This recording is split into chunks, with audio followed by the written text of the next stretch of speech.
మాట పలుకు తెలియనిది మాటున ఉండే మూగమది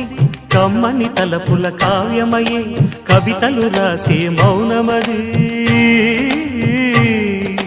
రాగల రోజుల ఊహలకి స్వాగతమిచ్చే రాగమది శృతిలయలరగని ఊపిరికి స్వరములు కూర్చే గానమది ఋతువుల రంగులు మార్చేది కల్పన కలిగిన మది భావం బ్రతుకును పాటగా మలిచేది మనసున కదిలిన మృదునాదం కలవనిది